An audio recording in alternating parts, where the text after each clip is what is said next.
What's up YouTube, DubKDad, Team DKF. Before I begin this video, I want to give a special shout out to Underworld667. Check out his channel somewhere in the underbar. Pretty funny shit, dude. That's all I got to say. That video was funny. I think this is the fifth take now. Video I tried to do. I tried to do a video on Effect Veiler because people have been asking me about that. Requesting me to do baiting and dodging Effect Veiler, but I can't get it out because every time I get into it, I start getting long-winded like you talked about, and all I can think about is you snoozing and it makes me laugh, and I'm not gonna redo this goddamn video again because this is take number 5 or 6 or whatever. So I'm gonna do something that's fun to talk about, and that's the meta. Dark Worlds, you guys, are not as scary as everybody thinks it is. I was afraid of it at first, and the deck is brutal with the freaking drag down to the graves and fucking double mind crush and graph a loop and blowing your shit up, and I'm trying to find my deck, but I can't find it where I have it all proxied up. And you know, the mirror match is annoying as fuck. No guys, it is nothing like the Teledad mirror. The only resemblance of the Teledad mirror that Dark World has is beating each other down. That's it. Because the Teledad mirror didn't have hand rape. And yeah, there's a little bit of skill, but basically it comes down to summon shitty Dark World, bounce to your hand, graph a punch. Then clear your graph next turn. Summon shitty Dark World, bounce to your hand, graph a punch. And that's all it is. That's all it boils down to. And it's about who gets gate and graph it to the field first. If you want to stop that shit, my best bet is to invest in this card, Auto Treble, invest in this card in the main, and the MVP in playtesting today was what card, Johnny? I don't want to say it. that fine looking motherfucker with the disease and shit on his face. I like it because it kills ghosts.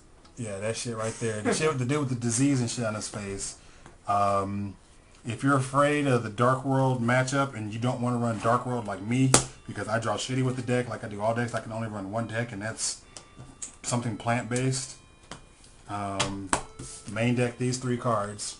They are MVP.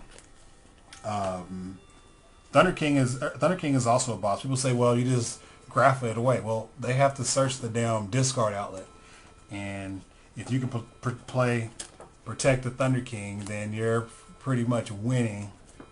I'm still undecided about Warning because 2,000 life points is a lot when they're constantly dropping Grapha. I mean, that's, you pay 2,000 and then 2 hits from Grapha later with gates active, then it's a good game.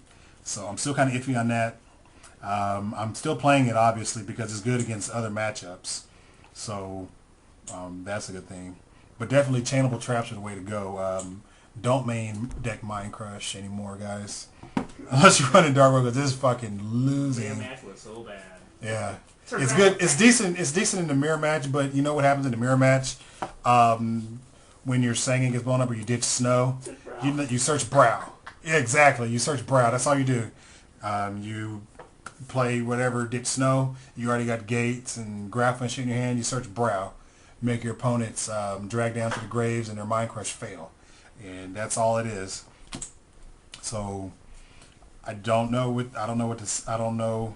how to convince you guys enough that it's not going to be that bad. It's going to be a pain in the ass because there's going to be so many people playing it, but it's not going to be as bad as you think it is. Tengu Tour Guide Plants is still the best deck in my opinion. It has the most flexibility in the meta. It's not as linear, and that's the problem with Dark World. The deck is too linear. They need 2 cards usually to go off. They either need a summonable monster to bounce to their hand for a Grapha while it's in the grave, or they need a constant discard outlet to get their effects off.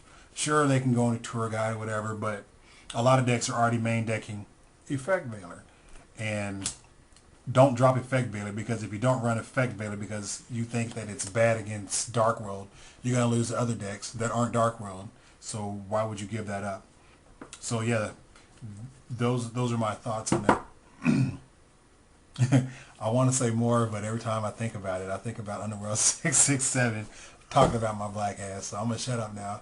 It's Dove K Dad and I'm out.